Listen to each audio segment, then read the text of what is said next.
Welcome to our channel. ప్రతి కష్టం వెనుక అర్థం ఉంటుంది. ఓర్పు వహిస్తేనే పడ్డ ప్రతి కష్టం సంతోషాన్ని తప్పకుండా ఇస్తుంది. జీవితంలో ప్రశాంతంగా ఉండాలి అంటే దేన్ని ఎక్కువగా పట్టించుకోవద్దు. అలాగే ఎవరిని ఎక్కువగా పట్టించుకోకుండా ఉండడమే మంచిది. మనం ఎలా బ్రతకాలో అనేది మనకున్న బాధ్యతలు, బాధలు, అనుభవాలే నేర్పిస్తాయి. మనకు ఎవరూ నేర్పాల్సిన అవసరం లేదు. జీవితం అంటే ఇష్టం ఉన్నా లేకపోయినా బ్రతకాల్సిందే. జీవితం అంటే పూల పాన్పు కాదు. ఎప్పుడు సంతోషమే కావాలి అనుకుంటే కుదరదు.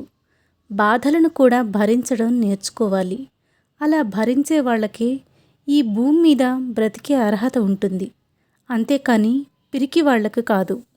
కాబట్టి మనం ధైర్యంగా ఉండాలి.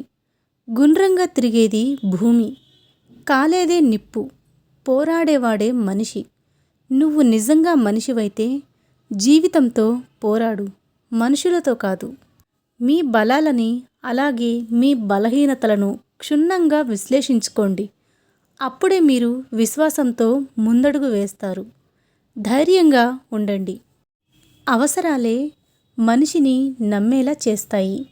అవసరాలే మనుషులను కలిసేలా చేస్తాయి. ఇక్కడ అవసరమనేది లేకపోతే ఏదీ జరగదు. ఎవరి గురించి నీకెందుకు? మీరు ఎప్పుడైనా అనుకున్నారా? వయసు పెరిగే కొద్దీ సమస్యలు కూడా పెరుగుతాయని. కానీ అదే నిజం. మీ గతం గొప్పది కాకపోవచ్చు, కానీ గతంలో నేర్చుకున్న గుణపాఠాలు మాత్రం గొప్పవే అని ఎప్పుడూ మర్చిపోకండి. ఒక్కొక్కసారి తోడపుట్టిన వాళ్ళు కూడా నీ వాళ్ళు కాకపోవచ్చు. బాధపడకుండా ఎవరు కూడా బాగుపడలేరని గుర్తుంచుకోండి. కాబట్టి జాగ్రత్తగా ఉండడానికి ప్రయత్నించండి. సమస్యల నుంచి వచ్చే బాధ కంటే చెప్పుకోవడానికి ఒక్కరు కూడా లేరే అనే బాధ ఎక్కువగా ఉంటుంది. కనికరం లేని మనుషుల మధ్య బ్రతుకుతున్నాం మనం. కానీ కాలానికి ఎవరూ చుట్టం కాదు. కర్మకు కనికరం ఉండదు. కాస్త జాగ్రత్తగా నడుచుకోండి. జీవికి మరణం మాత్రం తప్పదు. అప్పటి వరకు ఎలా ఉండాలో నీ జీవితం నీ నిర్ణయం. అలాగే నీ ఇష్టం వచ్చినట్లు ఉండొచ్చు. సమయం ఉన్నప్పుడు మనుషులకు మనుషుల విలువ తెలియదు. విలువ తెలుసుకునేసరికి సమయం ఉండదు. అలాగే ఆ మనుషులు కూడా ఉండరు. అందుకే ఉన్నప్పుడే గుర్తించండి, విలువనివ్వండి, అర్థం చేసుకోండి. సమయాన్ని మనస్ఫూర్తిగా గడపండి. ఒకరిని కోల్పోయాను అనే బాధ జీవితంలో చాలా నొప్పిని కలగజేస్తుంది. ఒక్కోసారి తెలియక చేసే తప్పులే ఎన్నో తెలుసుకునేలా చేస్తాయి. ఈ రోజుల్లో అప్పు ఇచ్చినా తిరిగి రాదు. అలాగే ప్రేమనిచ్చినా కూడా అది తిరిగి రావడం లేదు. విద్య నేర్చుకున్నాక గురువుని మర్చిపోకు. ధనం వచ్చాక మిత్రులని మర్చిపోకు. భార్య వచ్చాక కన్నవారిని కూడా మర్చిపోకు. అలాగే గౌరవం వచ్చాక గతాన్ని మర్చిపోకు. అవసరం తీరాక సహాయం చేసిన వారిని మర్చిపోకు. ఆడపిల్లకి పెళ్లి చేసే ముందు ఉన్నవాడా లేనివాడా అని కాదు, మనసున్నవాడా చెడు అలవాట్లు లేనివాడా అని చూడాలి. ఎందుకంటే సంపాదిస్తే డబ్బు వస్తుంది, అంతేకాని సంస్కారం రాదు. ఇది గుర్తుంచుకోవాల్సిన విషయం. మనిషికి ఉన్న 2 అద్భుతమైన వరాలు. 1 తన మరణం ఎప్పుడో తెలియకపోవడం. 2 తనతో ఉన్న వ్యక్తులు తన గురించి వారి మనసులో ఏమని అనుకుంటున్నారో తెలియకపోవడం. మనసు బాగోలేనప్పుడు ఆలోచనలు చెయ్యకండి. శరీరం బాగోలేనప్పుడు పనుల గురించి ఆలోచించకండి. ఎందుకంటే గోరంతలు కొండంతలుగా కనిపిస్తాయి. ఏడ్చే మగవాడిని నమ్మకూడదు అంటారు. అది ఎంతవరకు నిజమో తెలియదు, కానీ మనసున్న ప్రతి మగాడు కూడా బాధ కలిగినప్పుడు తప్పకుండా ఏడుస్తాడు అనేది మాత్రం పచ్చి నిజం. జీవితంలో నువ్వు చేసే తప్పులను వెనకేసుకుంటూ వస్తుంటే మీ విజయం మీకు అందకుండా వెనక్కి వెళ్తూనే ఉంటుంది. నీ తప్పులు నువ్వు సరిదిద్దుకుంటూ ముందుకు వెళుతుంటేనే నీ విజయం నీకు ఎదురుగా వస్తుంది. సమర్థించుకుంటూ కాదు, సవరించుకుంటూ పో. ప్రతిసారి పక్కవారి సలహాలు తీసుకుంటూ ఉంటే నీ మెదడుకి పని ఎప్పుడు చెబుతావు? నీ మెదడు కూడా పని చేస్తూ ఉండాలి కదా. ఏదైనా పని చేస్తుంటేనే అనుభవం వస్తుంది, మనిషికైనా మెదడుకైనా. తామరాకు బురదలోనే పుట్టిన మాలిన్యాన్ని అంటించుకోదు. అక్కడే పుట్టిన కమలానికి కూడా ఆ వాసన కూడా అంటదు. ఎంతమందిలో ఉన్నా తమ వ్యక్తిత్వాన్ని నిలబెట్టుకుంటూ తమలా ఉండడమే ప్రత్యేకతని సంతరించుకుంటుంది. ఇది గుర్తుంచుకోండి. మీరు వ్యతిరేకంగా మాట్లాడే వారి మాటలను మౌనంగా వినండి. కాలమే వారికి సరైన సమాధానం చెబుతుంది. ఓపిక, సహనం అనేవి బలహీనతలు కావు, అంతర్గతంగా ఉండే శక్తులు.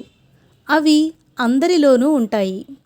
శాంతంగా ఉంటేనే జీవితంలో మీరు దృఢంగా ఉండగలరు. గుర్తుంచుకోండి, చల్లగా ఉన్నప్పుడు అత్యంత దృఢంగా ఉండే ఇనుము కూడా వేడెక్కితే బలహీనంగా అయిపోతుంది. ఒక విధంగా సాధ్యం కాకపోతే మరొక విధంగా ప్రయత్నించు, కానీ ప్రయత్నాన్ని మాత్రం వదిలిపెట్టకు. క్షమించడం వల్ల గతం మారకపోవచ్చు, కానీ భవిష్యత్తు మాత్రం తప్పక నీకు అనుకూలంగా మారుతుంది. మేధావితో వాదించి గెలవచ్చు, కానీ అజ్ఞానితో వాదించి గెలవడం అసాధ్యం. ఒక రకంగా అజ్ఞానితో వాదించడం కూడా అజ్ఞానమే అవుతుంది. ఒకరిని మనం మోసం చేస్తే పొందే ఆనందం క్షణకాలమే ఉంటుంది, కానీ మరొకరి చేతిలో మనం అంతకంటే ఘోరంగా మోసపోవచ్చు.